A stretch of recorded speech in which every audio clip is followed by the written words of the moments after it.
Hi, church. Good morning.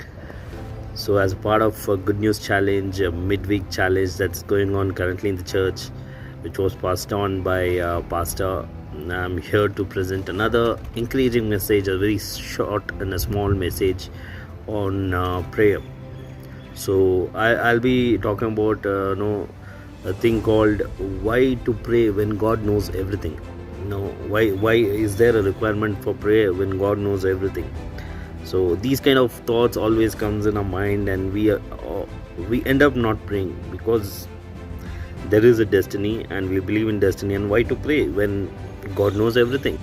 So if you all turn your Bibles to Matthew chapter 6, the God clearly says the Sermon at the Mount that the Father in heaven knows even before you ask for. So many hold on to this particular verse and actually think that why should we pray when God actually knows what we want for. But many people do not see the next verse, the following verse, the 6:9. Matthew chapter 6:9. It says that therefore in this manner you ought to pray. Right? So it clearly says you shouldn't pray.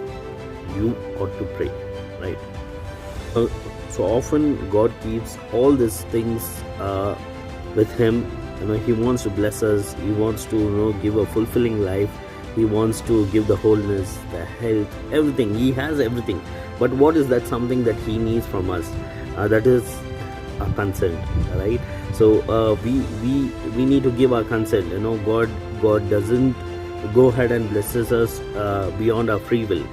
There is something that needs to fill in the gap, right? So you need to ask for, so you need to agree with Him. So agreeing is very, very important. So prayer is nothing but coming with an open heart, with an open hands, with an open mind. Yes, prayer is that, because when we come to this world, we come with nothing, and so everything that happens in the world is all the God's blessings to us, right?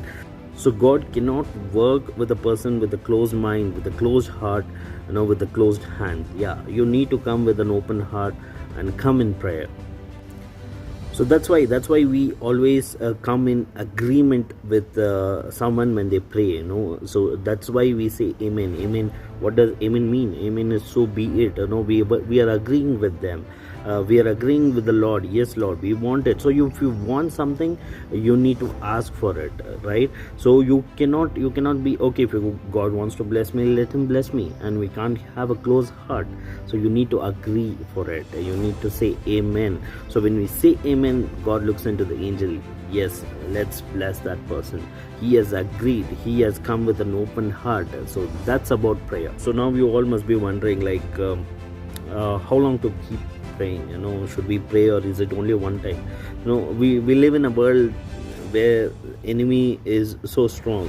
Enemy is everywhere. So that is why prayer is very much required in our daily life, and we need to keep praying.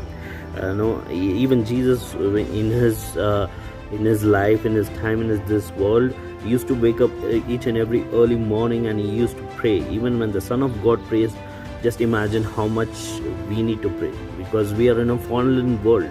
The world is already fallen. So that's why it's very much required that we need to pray each and every day, and we need to show God that we have an open heart and we are asking Him for something.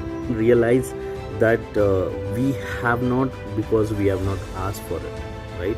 So in the Sermon of the Mount, Jesus says, keep on asking, you will receive it. Keep on seeking, you will find it. Keep on knocking, the doors will be opened. You should all understand one thing: asking starts with A, seeking starts with S, and knocking starts with K. So ask.